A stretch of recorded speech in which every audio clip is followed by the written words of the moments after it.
It's time to feel the rage. Welcome to Film Rage, where we talk movies in theaters, streaming, and classic films as well.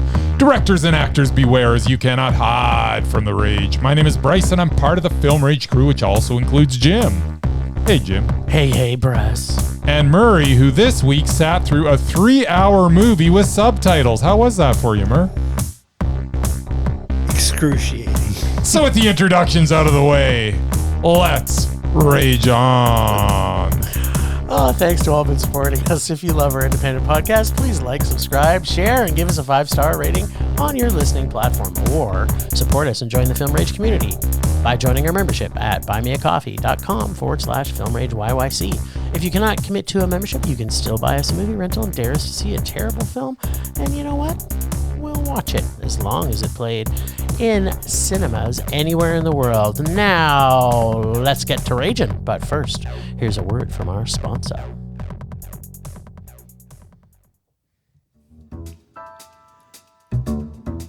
Hey Bryce, what are you doing tonight? I'm going to my favorite cinema, Canyon Meadows Cinema, to see the best second-run movies at the best price. What? How inexpensive are they? Regular price is $5. Regular price is $5. Makes me hope they also serve pizza. They do, plus a lot of other great food choices. Plus, I'm planning my office Christmas party there. They can host a plethora of options for any get-together. Gaming, movie, drag show. Drag show? Now I know where I'm planning my next party. Hey, maybe you think there's a Liam Neeson or a superhero movie planned? I hope not. But maybe there'll be a great independent documentary. Sure. Call CMC at 403-670-5444 to book a special event or go online at canyonmeadowscinema.ca. See how dedicated I am? It's February and I'm already planning my next office Christmas party. You know what? You can never have enough office Christmas parties. In fact, I almost makes me want to pull out my balls. My Christmas balls. Your sweaty balls? Yeah, sure. I don't know what's going on right now. Christmas balls all the time. Put those away. It's a TV thing. You wouldn't get it. Oh, that's right. SNL. So, apparently we went to a 3-hour science film. Epic. that had subtitles, and Murray came with us. You did. I did. And even sat with us. He did. Well, that was a nice change of pace. Choice. Somebody else was in my seat. I kind of had to. Yeah, he tried not to sit with us. That's right. At any rate, we saw The Wandering Earth 2. The Wandering Earth 2 is the prequel, although it's the sequel, but it's a prequel to The Wandering Earth, the Chinese disaster sci-fi extravaganza from 2019. The first one has info dumps like you wouldn't believe, along with plenty of anti-Western propaganda and plenty of unoriginality, but it was still an entertaining ride. The first one was a story of our planet being propelled to a new solar system by giant rocket thrusters and the challenges for survival in this new star system. The sequel, or prequel, I don't know what it is. Wequel? Takes place 2,500 years earlier, I think. Not 100% sure of the timeline. No, I think it was like 30. No, I think it's 25. The first one's 2,500 years ahead. Gotcha, yes. yeah. And is basically the lead up to the events that led to the point where Earth began its journey to the new solar system in the first movie. Confused yet? No. You'll be glad that the info dumps from the first film are back, but with more of them. we get scene after scene of explanations of what's going on with a lot of information packed into a short amount of time. It was hard to keep up with all the information that was being vomited off the screen into my brain. There were also so many subplots and characters and subplots of the subplots that this ended up being a kinetic mess of images. The anti-Western propaganda is back as well, with more of it. Most of it well-deserved, to be honest. Yep. Much of this felt like it was state-approved by the Chinese government in the political subtext that permeates the entire film. But the biggest problem was the aforementioned overstuffed script. There was just too much going on, and I really had trouble following who was who. There was no focus in this sequel, as is evident as it clocks in at 3 hours long. The first one was an entertaining 2 hours of sci-fi action and adventure. This sequel is 3 hours of information overload and confusion. Still, the film is well made, and the special effects are up to par, and there are some action sequences that were very well done. If it had more focus, this could have been quite good, but alas, it has no focus, and at 3 hours long, it's just too long. It makes it a rage. What? But you know what? The problems we had though, Murray, well, that Bryce obviously had, was number one, there was too much going on. Yes. And number two, what was the other thing? 3 hours long. It was 3 hours long. And by the way, an hour and a half of that was like information dumps with these little compact scenes where they're just trying to explain, okay, this is where we're at with the story, and this is what you need to know, and this, and the giant mainframe computer is doing this, and they all have different names, and I don't know I have no idea what's going on. And all the side stories in the middle. It's just so much. Well, let me tell you what I thought. Okay.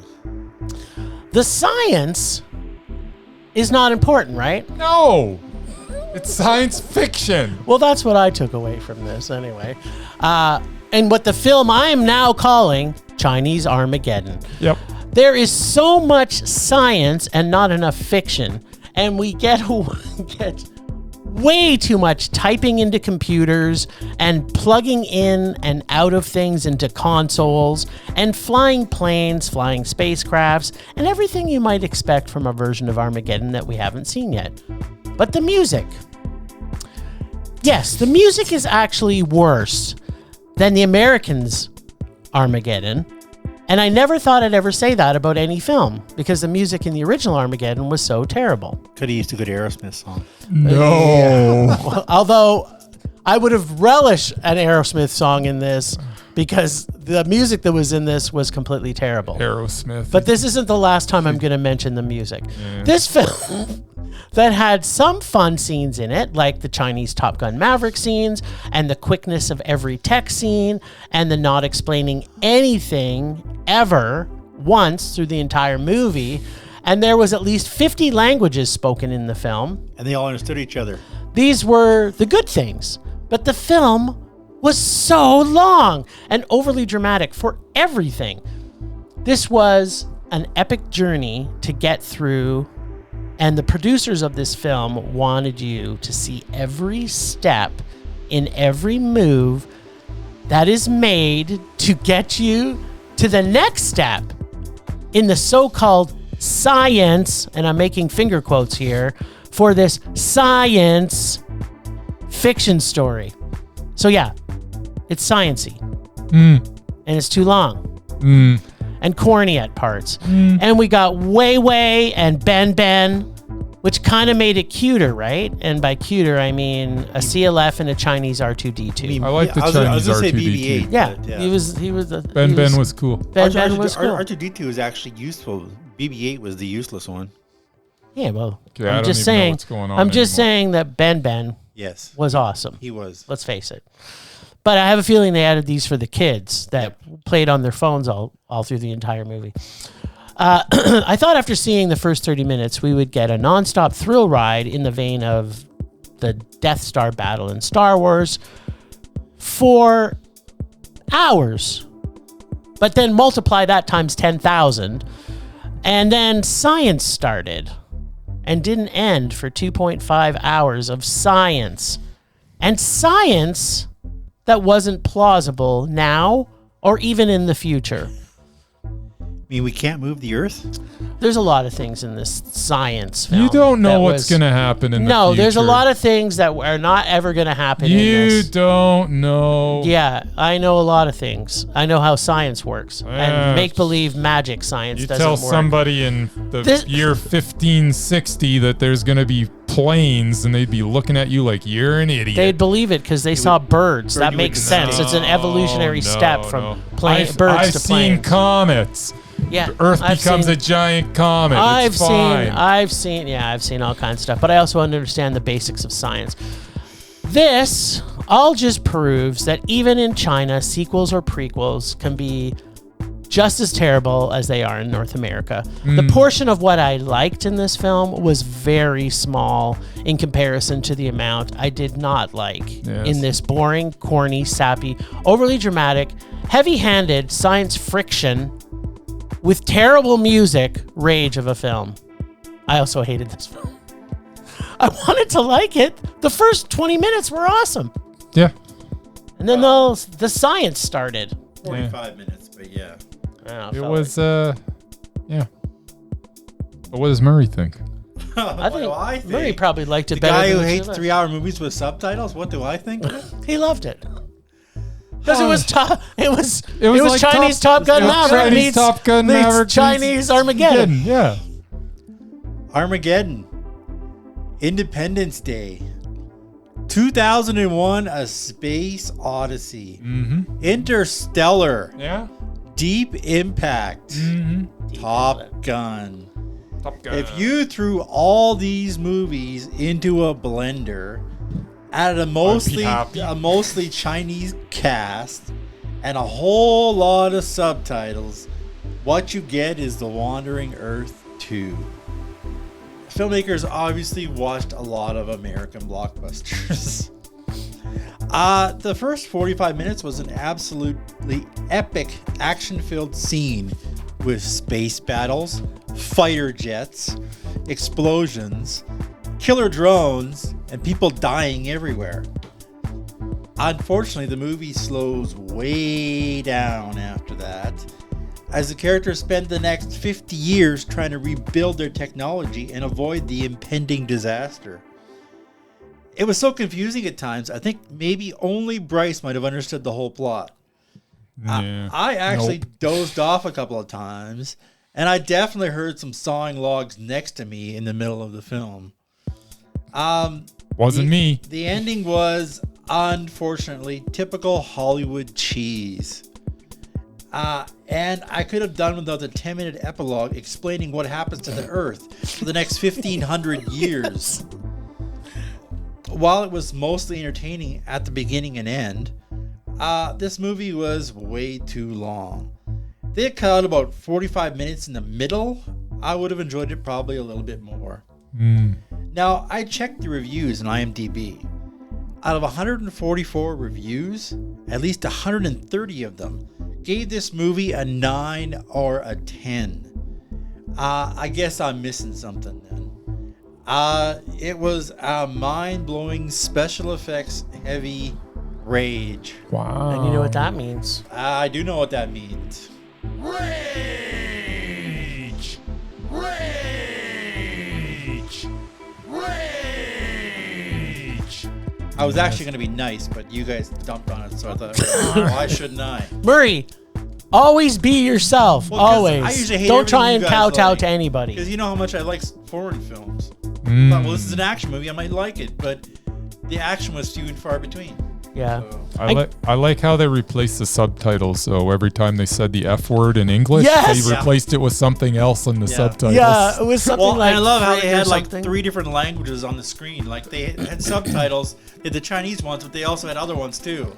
Well, no, they only had Chinese and just English in the Chinese entire and movie. English. But they had people speaking. But They're speaking different languages. Yeah, but they also had the That's English 'cause subtitles too. This is the Yeah, whole they had both world of getting them. together and building and rockets you know, to they propel got the around Earth. the whole language thing by Out of the solar let's all system. wear an earpiece. It's like a Science. universal translator. It is a universal. which is Star Trek. So Yeah, and they did touch upon that because every now and then you'd hear the echo of it actually translating in their ear. In your oh, ear. and let's not forget when our hero's space helmet cracked, and she fixed it with duct tape.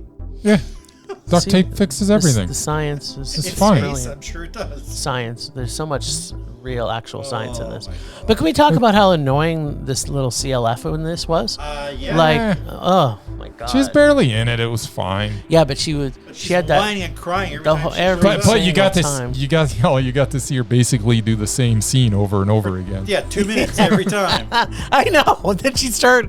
I want a hug, Daddy.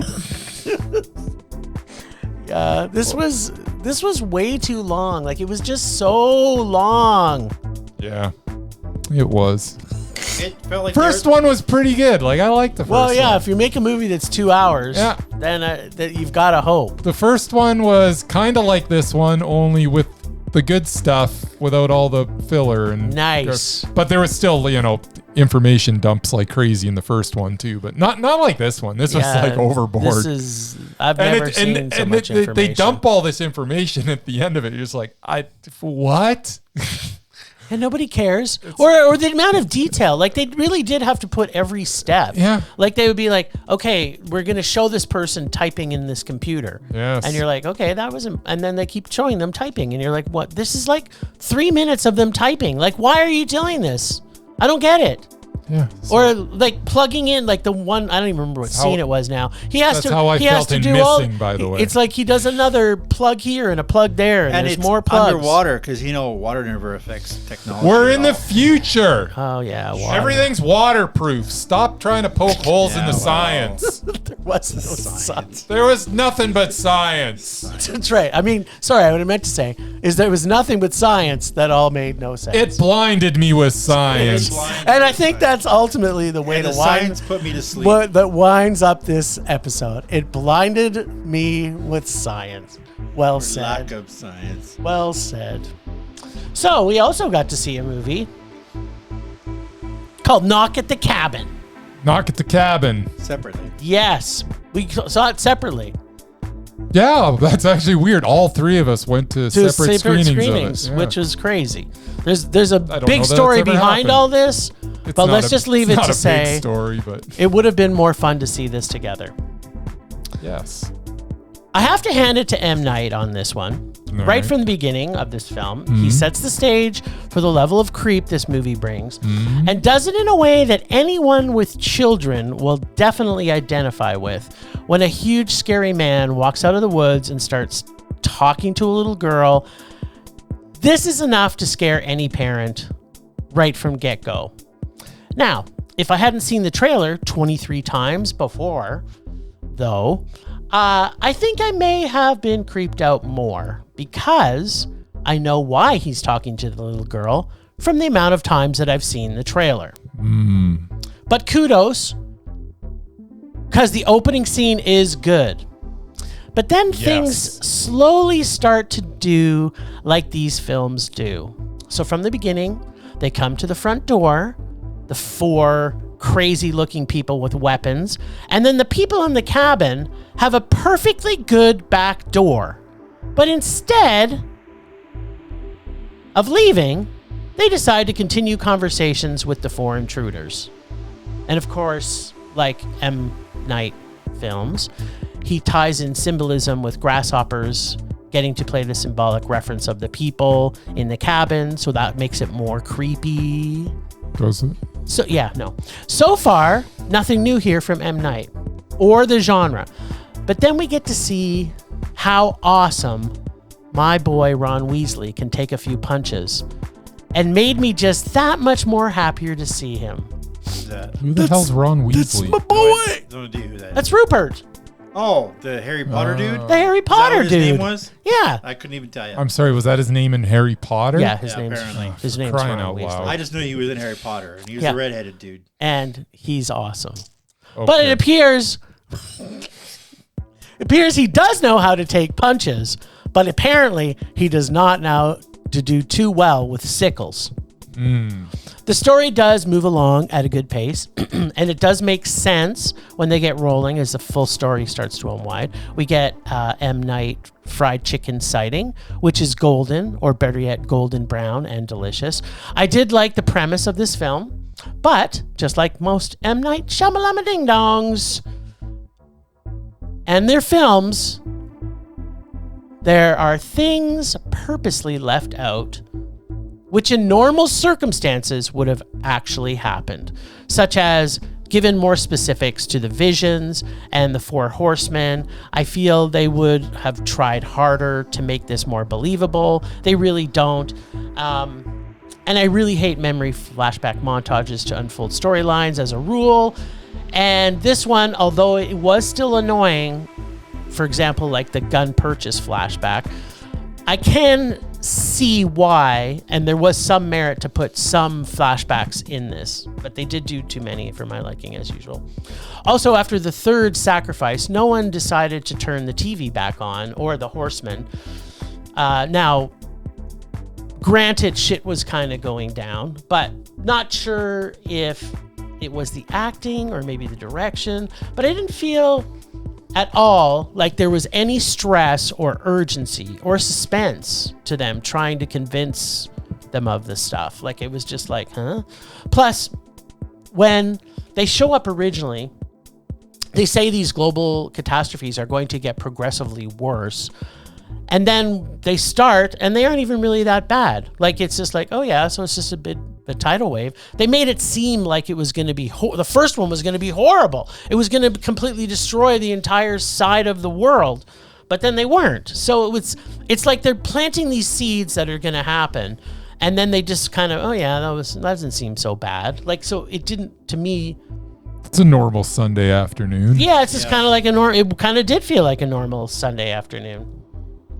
All in all, I love a core base of a film that's filled with dread, which this had. So I didn't hate it, even with the usual M. Night flaws that show up.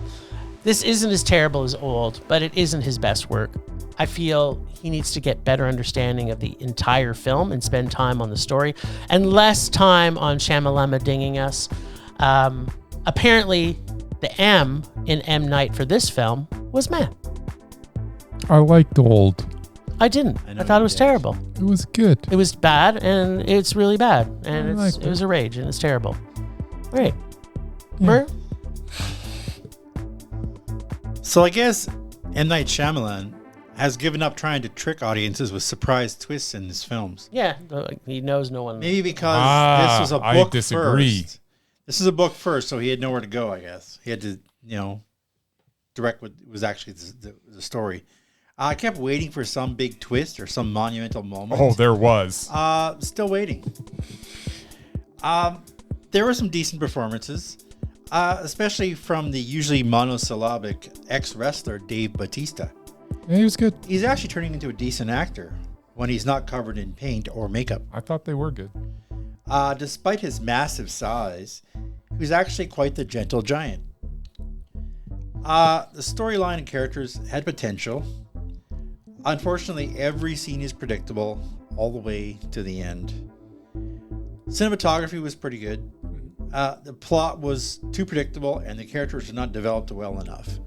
I really would like to have seen the Four Horsemen and how they got together. Like it was only an hour and 40 minutes. Like, I would have sat through a 2-hour movie for 15 minutes of exposition before they got to the cabin. Just saying. There was some decent disaster footage, probably all CGI, but there still needed to be a bit more of that. And the film just ended, like, without a bang. I was actually looking forward to this film. It was on my list. I remember. But M. Night disappointed me again. Sorry, Shyamalan Ding Dong. Just a mediocre meh. Okay, that's a double whammy there. 2 mehs. Okay, Cabin in Got a heavy weight on your shoulders. That's right. Cabin in the Woods, the latest from M. Night Shyamalan, is very well acted, has a very good score and soundtrack. I actually really like the score. Yeah. And is beautifully shot. Those are the things it has going for it.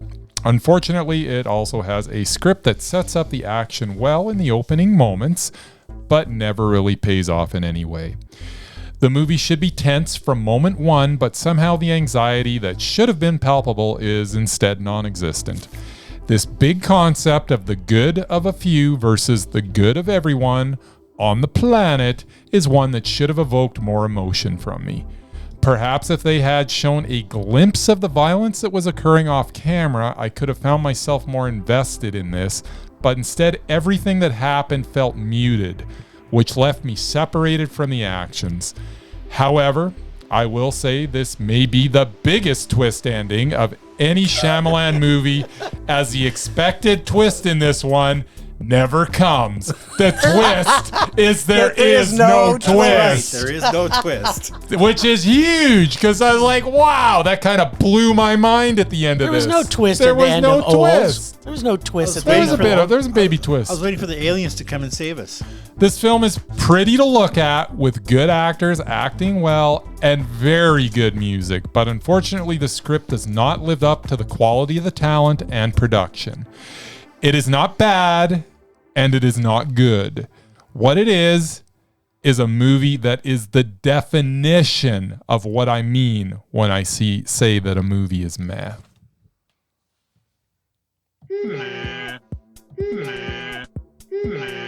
This is the mehest movie I think I've ever watched in my life.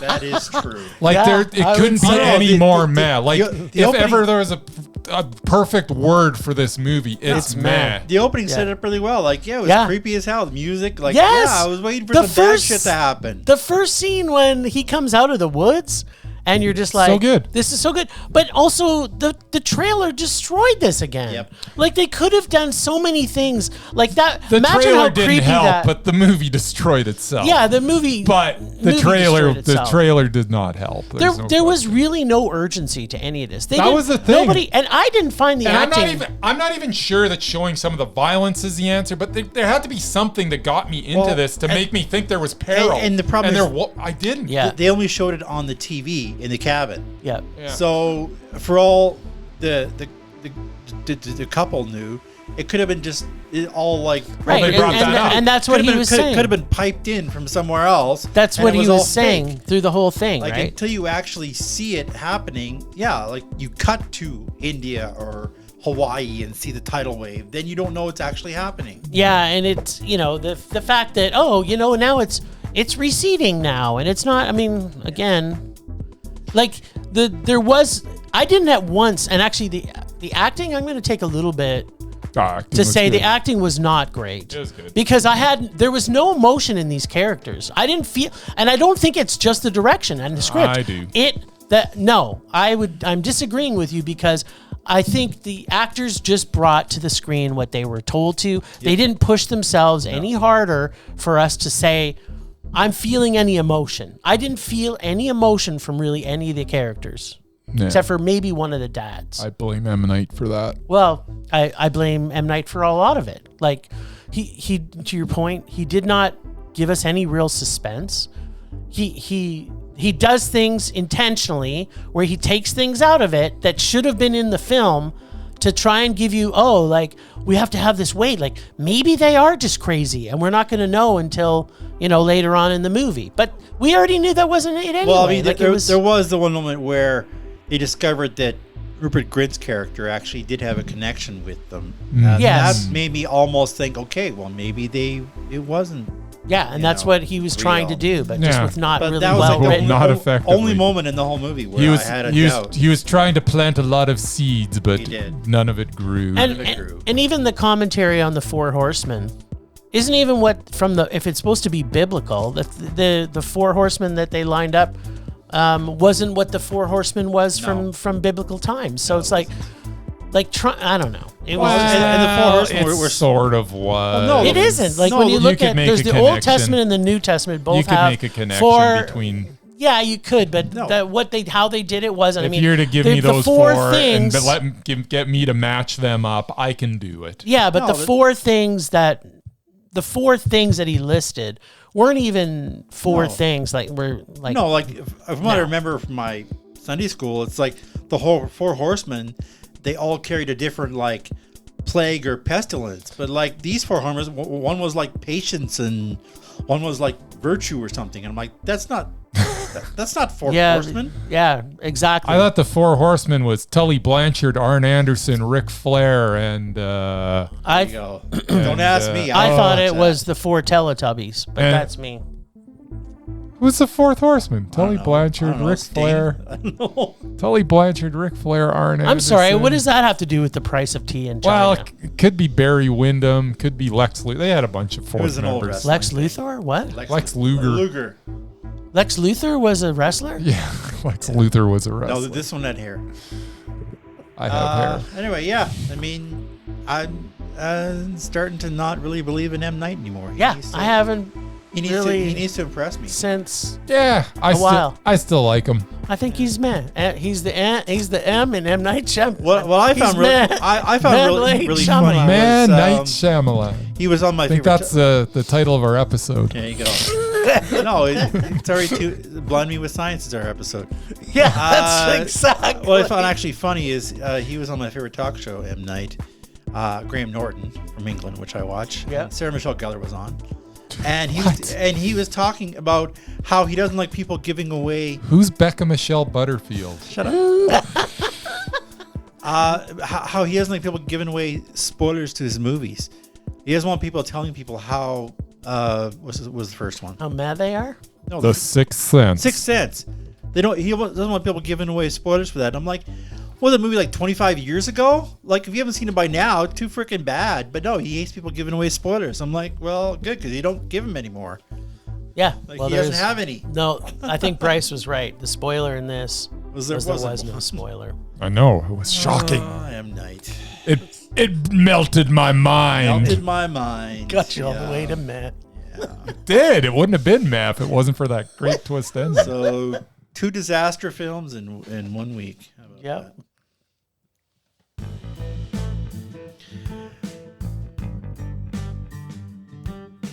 Well, this is a short one this week because we kind of moved things up. I didn't get my research done. So, time for another awards moment.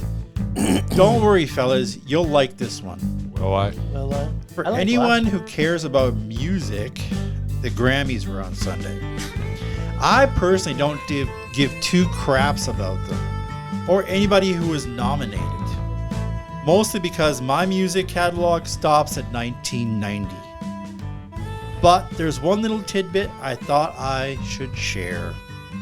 Is it about my girl Viola? It is about Viola Davis, who these 2 absolutely love. Worship is a better choice of words. Now has a Grammy. what? Add to Yeah. her collection and is officially an EGOT. Yep. Those who don't know, Bryce, What's an EGOT? that is somebody who has won an Emmy, that's TV, Uh-huh. a Grammy, Uh-huh. that's music, an Oscar, Yeah. and a Tony. Yeah. I know those That two. would be theater. Yeah. She becomes the 18th person and the 3rd black woman to achieve this honor. Huh. Nice. She cool. joins Jennifer Hudson, Nice. Yep. Audrey Hepburn, Yeah. Nice. John Legend, Yep. Mel Brooks, Really? Whoopi Goldberg. Rita Moreno, Are you going to read out all 18? Oh. Whoopi Goldberg, and a few composers and writers Yep. who you guys don't like. Whoopi Goldberg? Yeah. Really? Yes. Anyway, congrats The to Whoopster. Viola Davis. I still don't like her that much. What? I don't know what planet you're from. I What's don't like wrong her. with you? She don't is like her. my I just- future wife, I don't. But and anytime she calls me, I'm moving there you go. wherever she tells me to go. Yeah. Anyway, That was a beautiful moment. that's what I got. You guys, and your Viola Davis. Temperature rising. Vision blurring. Rage taking over.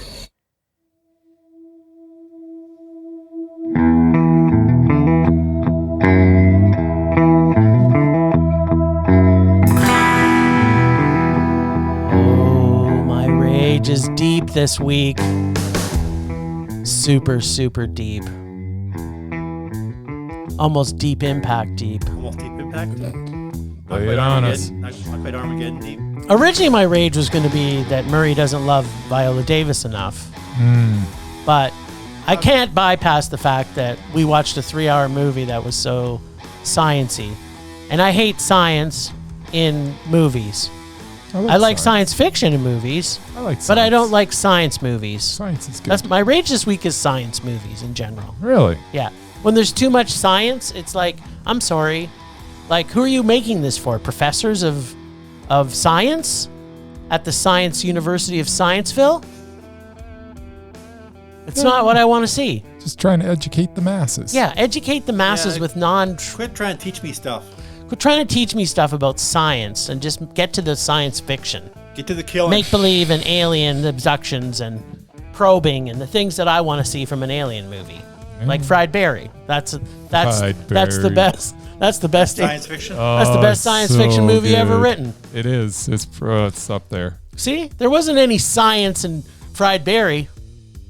Just saying. It was there all was a fiction. whole lot of science fiction. There was science fiction, And not it was- science, It's such a good movie. isn't it? I need to watch Fried Berry again. Yeah, me too. Ryan Kruger, you the man. He's been busy on social media, so Is he? made me think He of him needs and to- what a real science fiction movie looks like. Yes, he needs to make another movie So yeah, soon. stop putting science in science movies and put the science fiction in science fiction movies. That's my rage. So you don't like things that are believable. You just want to be blown. I don't want it mind to be blown. believable, but have the science not be really researched and done properly, which this wasn't. There's so much pieces. I was like, okay, that's not possible. I happen to have a science brain It's in for the science. future, Jim. Science Yeah, fiction. well, according to the movies, we should have been in flying cars by now. So that's still waiting for that to happen. And it will. No, not in my lifetime. Just because Michael J. Fox didn't predict it doesn't mean it's not going to happen. That's right. That's the Bible for science right there. Back to the Future.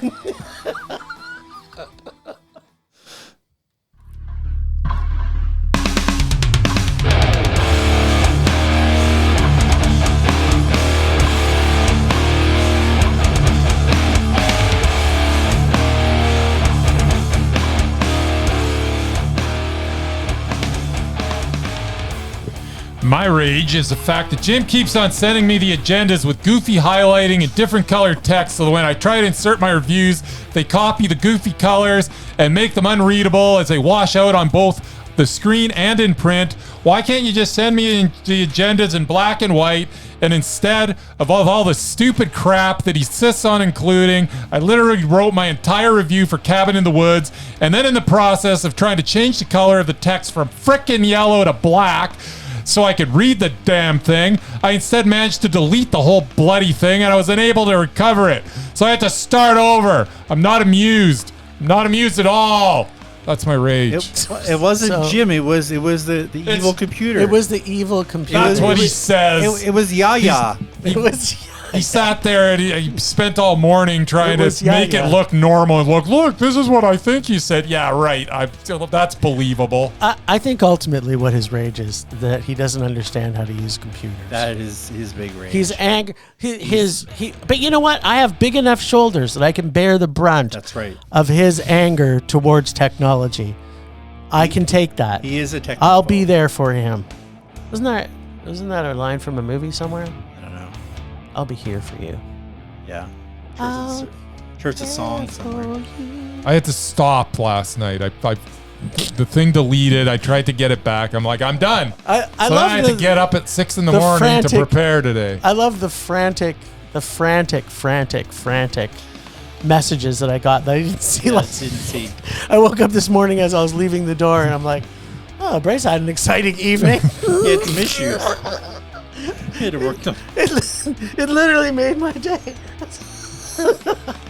So, people out there, quit with the science and quit with technology. Why That's can't we right. have, like it was in the old days, on paper parchment Yes. or carbon paper, so that Yes. I could write the agenda on Yes. carbon paper and then mail it to everybody That's a right. week Yes. ahead of time. We've lost the ability to put pen right? to paper. Let's start Right. writing each Or other. carbon- We'll write it you know? longhand and mail it to each other.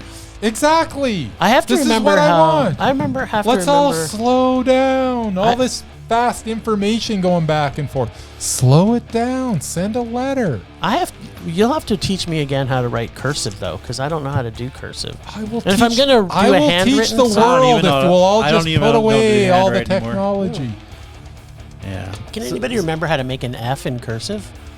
No. Yes. No. Nobody does that. Nobody remembers what the F is in cursive. I remember. So the message here, kids, is turn off your screens That's right. and go outside. Play with a stick. Especially you little shits who were right in front of us during the movie last night who were texting the whole damn movie.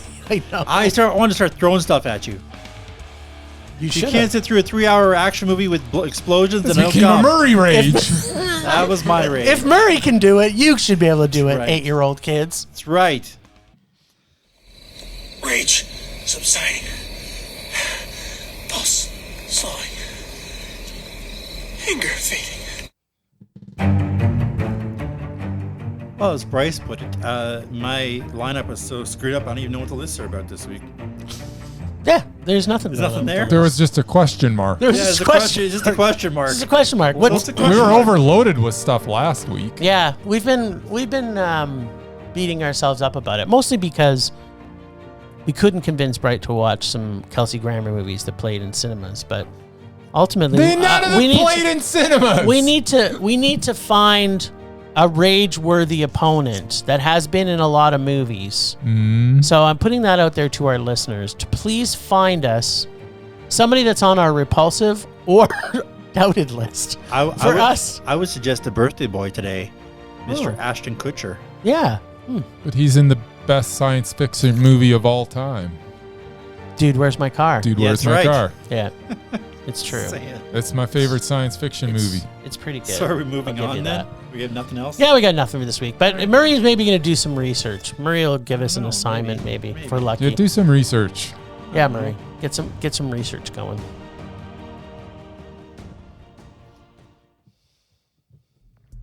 I'm Agent Scott. And I'm Cam, the provocateur. And together we are the SpyHards podcast. Every Tuesday we decode the best and the worst of spy cinema to decipher if they make the knock list. That's right, the knock list is the need-to-see official classics of the spy genre. The best of the best, so to speak. Nobody does it better. From Bourne to Bond and Powers to Palmer, you can bet we will cover it. So subscribe now and revel in the audio equivalent of a smooth martini. Just search for SpyHards, that's SpyHards on all major podcast apps. And let's just hope you find us before we find you. Love this. Wasn't there a Weird Al song, Spy Hard? From a movie with the Maybe. same name? Yep. If you're going to spy hard. If you can do anything, do it Remember that? hard. Yeah, I prefer hard. There you go.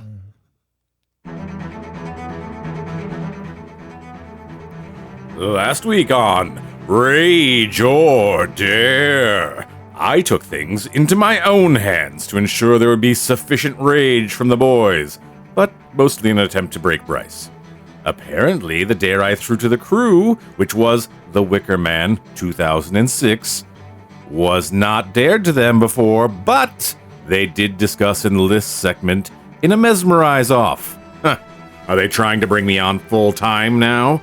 Apparently the film was classified as one of the biggest rages ever given to them. So, as usual, I still regain my title as God of Rage.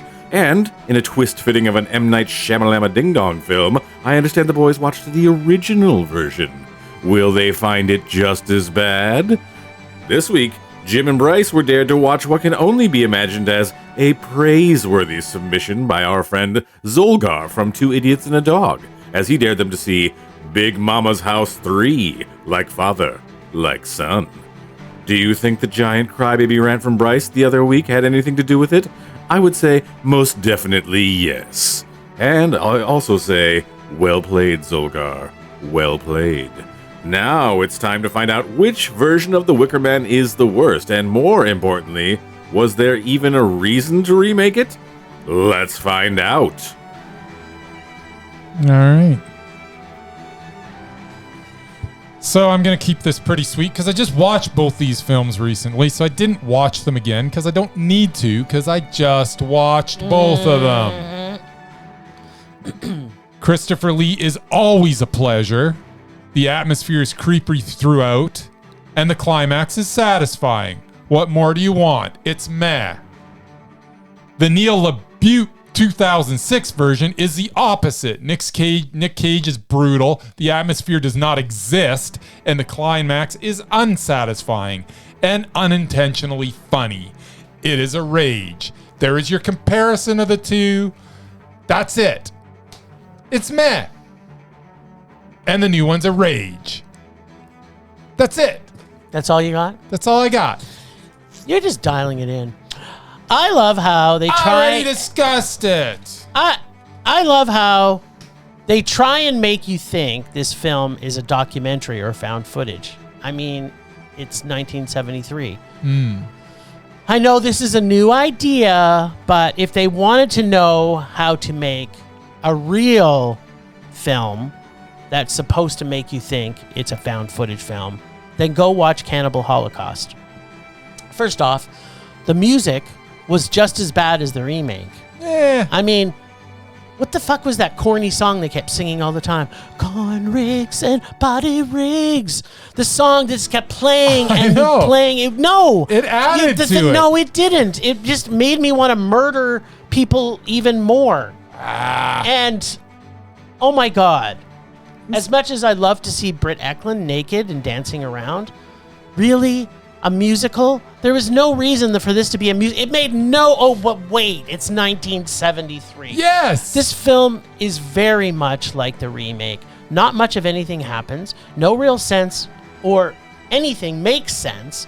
And oh yes, we get stupid musical songs that are so annoying apparently all the time. Like there's a song when he goes and sees Christopher Lee that just makes, they just start breaking into song for no fucking reason whatsoever. I know. Or the one where they go by those kids on that maypole and they're like, and in this house, and they're jumping up. It's not funny. None of that brought a smile to your face? No, it made me want to murder people. Like it was just like this, like if I was, okay, let me preface this. It's 1973. If I was stoned, perhaps on acid, it would have to have been acid because weed wouldn't have brought me there. I would have had to been on some form of acid to watch this movie and see the scene where Britt Eklund decides she's going to get naked, dance around her room, and pound on the the walls to entice him to go over and fuck her.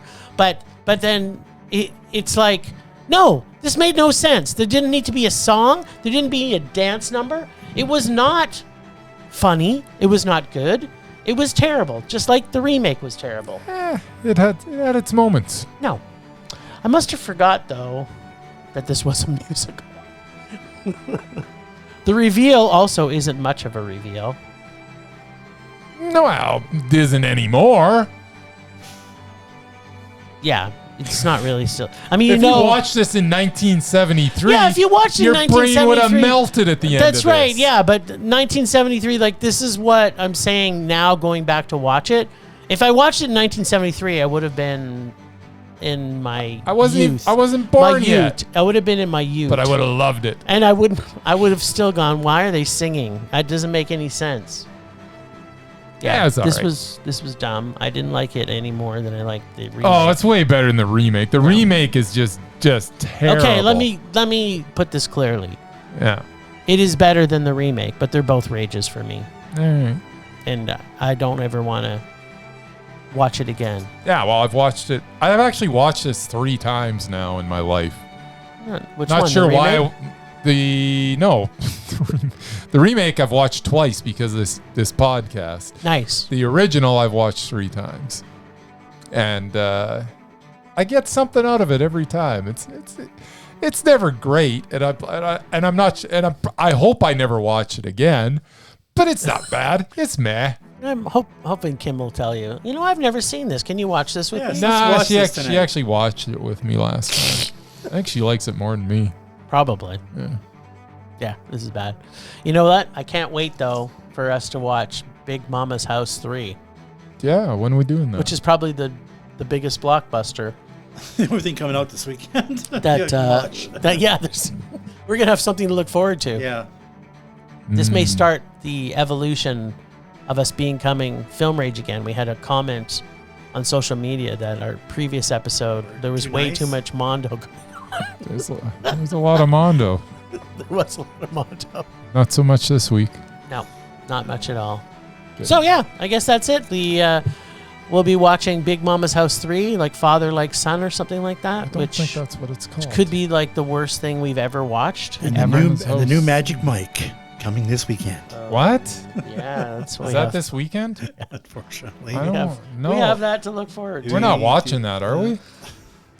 we are not. Wait You and find might be. wait and find out, people, what we will see. If we can find other things, we will. But yeah. we may be forced to watch Magic Mike Maybe Channing Tatum goes to Europe. But it's my boy Tatum. Channing. Tatum. Well, thanks, Ragers, for listening. Thanks to the extended Film Rage family, who you can find in our show notes. Thanks to Casey, the movie photographer, for the voice of Rage or Dare. Also, as the God of Rage. Find us on social media everywhere at Film Rage YYC. Check out everything Film Rage at filmrageyyc.com, including our merch site for Redbubble and TeePublic. We are always wanting to make this raging blast for all listeners, so please comment, like, and subscribe, and send us an email to filmragecalgary@gmail.com. Dare us to see terrible movies to fuel our rage. But no matter what you do, get naked in an apartment, bang on the walls, and light yourself on fire. But Don't do that. just, yeah, why not? But please make us rage. That's it for this week. Rage on. Rage on.